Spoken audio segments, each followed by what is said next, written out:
Hello friends, आज की story हमें ऑनेस्टी के इम्पोर्टेंस के बारे में बताती है। स्टोरी छोटी सी है बट इसमें आप कई नए वर्ड सीखेंगे, साथ ही सेंटेंस के स्ट्रक्चर को भी जानेंगे। तो चलिए स्टार्ट करते हैं स्टोरी का नाम है the honest wood cutter. Honest यानी ईमानदार, वुड कटर यानी लकड़हारा। जो लकड़ी काटने का काम करते हैं उन्हें हम लकड़हारा कहते हैं। समय बचाने के लिए मैंने कुछ इंपॉर्टेंट वर्ड्स के मीनिंग लिख लिए हैं, आप इन्हें नोटबुक में नोट कर लीजिए। स्टोरी स्टार्ट करते हैं। An honest wood cutter lived in a small village. An article का यूज वॉवेल साउंड से शुरू होने वाले शब्दों के साथ किया जाता है। यह वर्ड ऑनेस्ट एच से स्टार्ट है बट इसका साउंड ओ आ रहा है, ऑनेस्ट, इसलिए इसके पहले एन का यूज हुआ है। सेंटेंस को देखते हैं। An honest wood cutter lived in a small village. एक ईमानदार वुड कटर लकड़हारा lived in a small village. एक ईमानदार लकड़हारा एक छोटे गांव में रहता था। वन डे, एक दिन, his ex slipped and fail into a deep river. एक दिन हिज उसका, एक्स कुल्हाड़ी को बोलते हैं जिसे लकड़ी काटते हैं।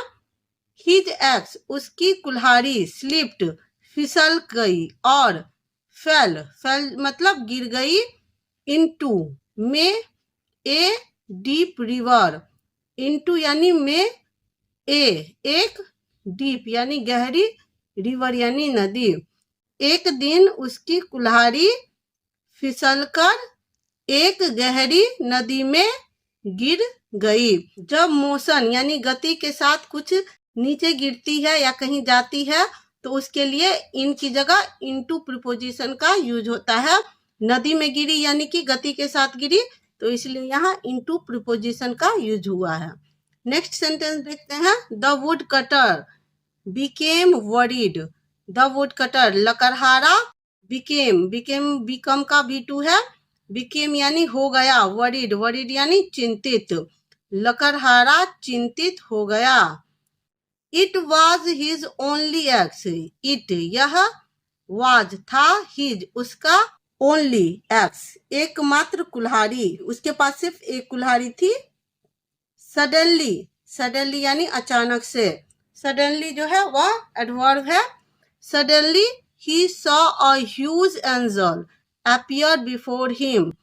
अचानक से ही उसने सॉ देखा। सी वर्ब का सेकेंड फॉर्म सॉ होता है। उसने देखा, a huge a Vishal, angel यानी परी, अपीयर प्रकट हुई, बिफोर उसके सामने, बिफोर हिम का मतलब उसके सामने। अचानक से उसने देखा एक विशाल परी उसके सामने प्रकट हुई। The angel put her hand into the river and took out a silver axe. The angel परी ने, पुट यानी डाला,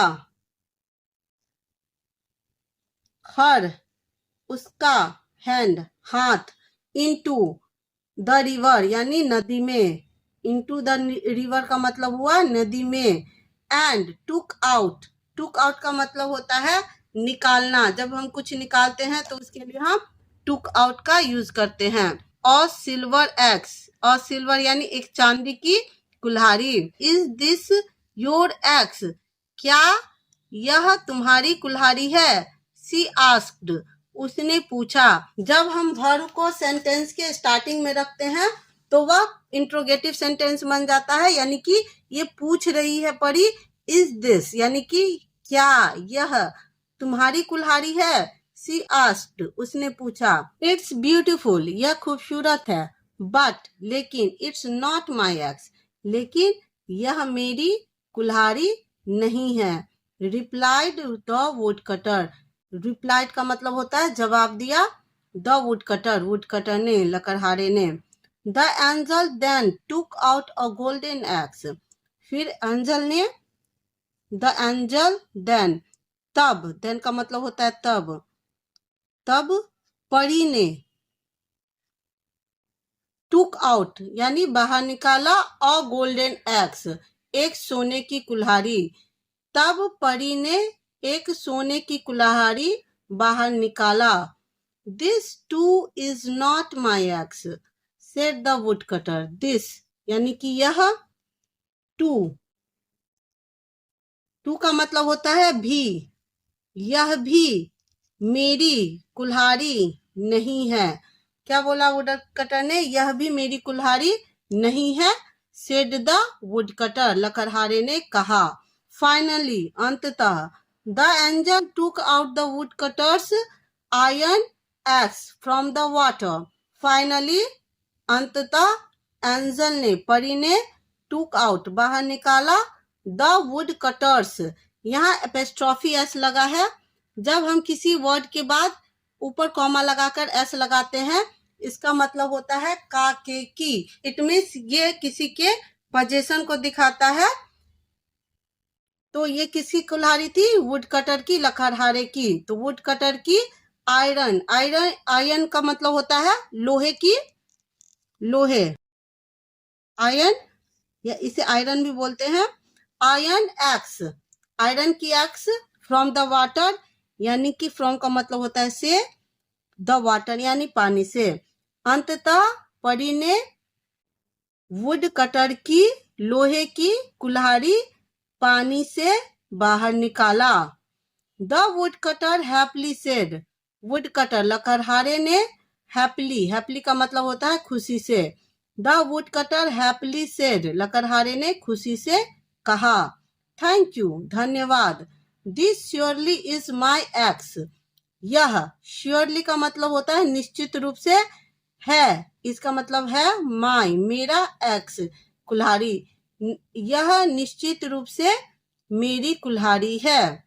the angel was impressed by the wood cutters honesty, जो परी थी, वाज थी, इम्प्रेस्ड यानी प्रभावित, बाय के द्वारा, the wood cutters, would cutter की ऑनेस्टी यानी ईमानदारी से। यह पैसिव वॉइस के पास्ट इंडेफिनिट का सेंटेंस है। जब वाज वर्ब के बाद वर्ब की थर्ड फॉर्म लगी है यहाँ, इम्प्रेस्ड, यानी इम्प्रेस का भी 3 होता है, इम्प्रेस्ड, तो यह पैसिव वॉइस का सेंटेंस हो जाता है। The angel was impressed by the wood cutters honesty, would cutter की ईमानदारी से एंजल प्रभावित थी। She gave him all the 3 axes to keep. She, उसने, gave, दिया, him, उसे, all, सभी, 3 axes, कुल्हाड़ियाँ, to keep, रखने के लिए। उसने सभी 3 कुल्हाड़ियाँ उसे रखने के लिए दे दी, या रखने के लिए दे दिया। चैनल पे नए हैं तो सब्सक्राइब जरूर कीजिएगा। Thank you for watching.